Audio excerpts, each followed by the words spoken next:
তো মাংসটাকে রান্না করার জন্য আমি প্রথমেই মাংসটাকে ভালো করে ধুয়ে নিয়েছি। তো প্রথমেই দিলাম টক দই, তার উপরে দিলাম নুন, এবারে আমি দেব হলুদ গুঁড়ো, আর তারপরে আমি দেব লঙ্কার গুঁড়ো। আর আমি মাংসটাকে রান্না করব খুবই অল্প মশলা দিয়ে, সুস্বাদু।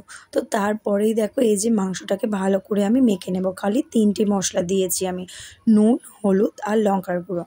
তো এখানেই দেখো আলু কেটে নিয়েছি, ক্যাপসিকাম, আদা রসুন বাটা, ধনেপাতা, পেঁয়াজ কুচি, টমেটোটা আমি গোটা দেব, আর দেব কাঁচা লঙ্কা। তো আমার জোগাড় করা হয়ে গেছে।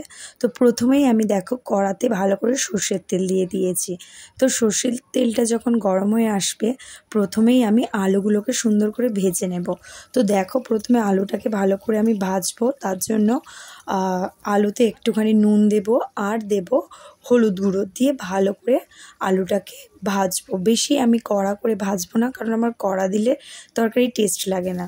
তো তারপরেই দেখো তেলের মধ্যে পেঁয়াজটাকে ছেড়ে দিয়েছি। এখন আমি পেঁয়াজটাকে ভালো করে সুন্দর করে নরম করে ভেজে নেব। তো এর জন্য একটুখানি পেঁয়াজে আমি নুন দেবো, যাতে পেঁয়াজটা একটু নরম হয়। তো তার জন্য নুনটা দিয়ে আদা রসুন বাটাটা দিয়ে দিয়েছি। আদা রসুনটাকে আমি এখন অনেকক্ষণ ধরে কষাবো, যাতে আদা রসুনের মধ্যে কোনো কাঁচা গন্ধ না থাকে। তার জন্য আদা রসুনটাকে তেলের মধ্যে দিয়ে অনেকক্ষণ নাড়াচাড়া করতে হবে। তো আমি দেখো গোটা টমেটোটা অনেক আগেই দিয়ে দিয়েছি, আর কাঁচা লঙ্কা দিয়েছি 2টো, বেশি দিইনি কারণ আমার ছোট ছেলে খাবে ওই জন্য। আর দিয়েছি ক্যাপসিকাম দিয়ে এটাকে আমি এখন টমেটোটাকে একটু নরম হতে দেব। তো এটা রান্না হতে হতেই নরম হয়ে যাবে। তারপরেই দেখো নুন, হলুদ গুঁড়ো, তারপরে দেব একটু কাশ্মীরি লঙ্কার গুঁড়ো আর একটু সামান্য লঙ্কার গুঁড়ো। যেহেতু আমি আগে দিয়েছি, কাশ্মীরি লঙ্কার গুঁড়োটা দেওয়া হয়নি, তাই সেটা দিয়ে দিলাম। দিয়ে এই মশলাগুলোকে সব একসাথে এখন আমি মিনিট 5 আমি কষাবো, যতক্ষণ না এই মশলা থেকে একটা সুন্দর করে তেল ছাড়ে। তো এই দেখো মশলাটা, টমেটোটাও গলে গেছে, আর দেব ধনেপাতা। তো এখন মশলাটাকে কষানোর পর দেখো এর থেকে একটু তেল ছেড়েছে। তো তেলটা ছাড়ার পরেই আমি চিকেনটা যেটা ম্যারিনেট করে রেখেছিলাম সেটাকেই দিয়ে দিয়েছি।